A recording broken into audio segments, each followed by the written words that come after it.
Ring road में जमीन समर्पण के नाम पर गड़बड़झाले की आशंका सामने आ रही है। मामला अजमेर रोड पर क्लोर लीफ के लिए एक जगह से करीब 8,000 के लगभग वर्ग मीटर भूमि का है। भूमि मालिक 8 के बजाय पूरी 23,700 वर्ग मीटर जमीन देना चाहता है और वो भी रजामंदी से। यहाँ तक कि नए भूमि अवाप्ति अधिनियम का लाभ नहीं लेना चाहता। एम्पावर्ड कमेटी में ये एजेंडा आया तो नगरीय विकास मंत्री श्रीचंद कृपलानी सहित बाकी अधिकारियों को खटका। सार्वजनिक निर्माण विभाग के प्रमुख शासन सचिव डीबी गुप्ता ने भी कमर्शियल पट्टा जारी करने से लेकर उसके इस्तेमाल पर सवाल खड़े कर दिए।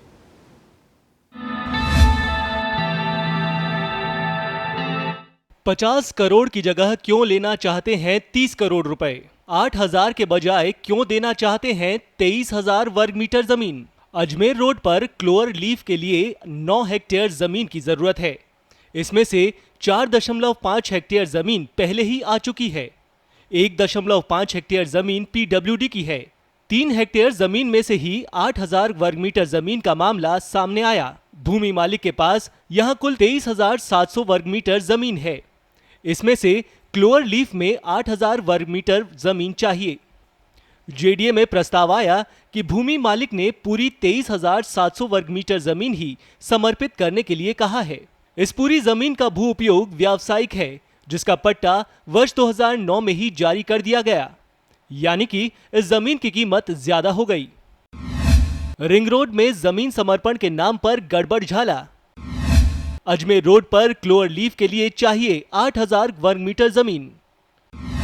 भूमि मालिक पूरी 23,700 वर्ग मीटर जमीन देने को तैयार। नए भूमि अवाप्ति अधिनियम में 8,000 वर्ग मीटर जमीन के देने होंगे 60 करोड़ रुपए। जेडीए की धारा 44 के तहत 23,700 वर्ग मीटर जमीन के देने होंगे 30 करोड़ रुपए।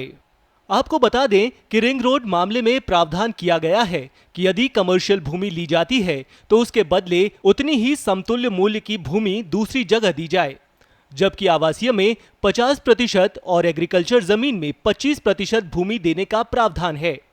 अब यदि 23,700 वर्ग मीटर से 8,000 वर्ग मीटर जमीन ही लेते हैं तो बाकी जमीन 15,700 वर्ग मीटर बचेगी, यानी उसके टुकड़े हो गए, जिससे उसकी वैल्यू पर भी असर पड़ता है। पूरी जमीन समर्पित करने पर उतनी ही कॉमर्शियल उपयोग की समतुल्य मूल्य की जमीन रिंग रोड डेवलपमेंट कॉरिडोर में दी जा सकेगी।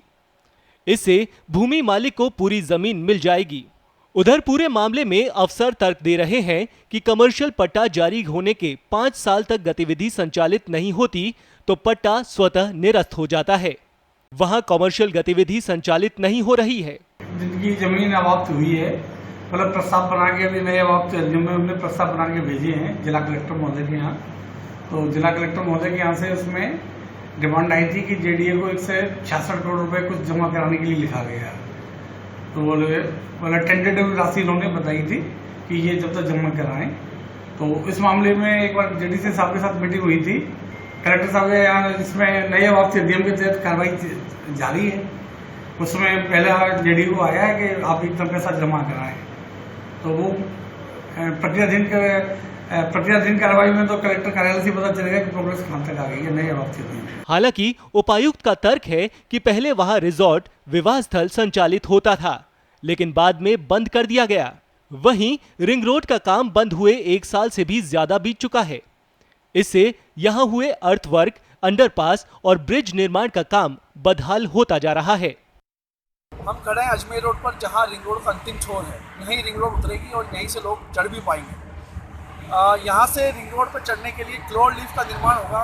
क्लोअर लीफ एक ब्रिज की तरह होगा, एक जहाँ से लोग उस ब्रिज पर रिंग रोड पर चढ़ सकेंगे। इसके लिए जेडीए को ज़मीन की ज़रूरत पड़ेगी और यहाँ 8,000 वर्ग मीटर ज़मीन जो जेडीए अवाप्त और समर्पित करने की बात कर रहा है, वो ज़मीन हम देखा सकते हैं कि दिल्ली पब्लिक स्कूल सामने उसके बिल्कुल ठीक नज़दीक ज़मीन वहाँ पे है। उस ज़मीन को जेडीए अवाप्त करना चाह रहा है। जेडीए समर्पित करवाने की कोशिश कर रहा है और उसके लिए कल प्रस्ताव भी रिंग रोड की एम्पावर्ड कमेटी में आया है। ये वही ज़मीन है जिस पे यूडीएच मंत्री श्रीचंद कृपलानी ने सवाल खड़े किए हैं कि आखिर 8,000 वर्ग मीटर ज़मीन की ज़रूरत है और भूमि मालिक पूरी 23,700 वर्ग मीटर ज़मीन क्यों समर्पित करना चाह रहा है, उसकी क्या इसमें मंशा है। इसको लेकर मंत्री ने जांच के आदेश भी दिए हैं। पत्रिका टीवी के लिए भुवनेश।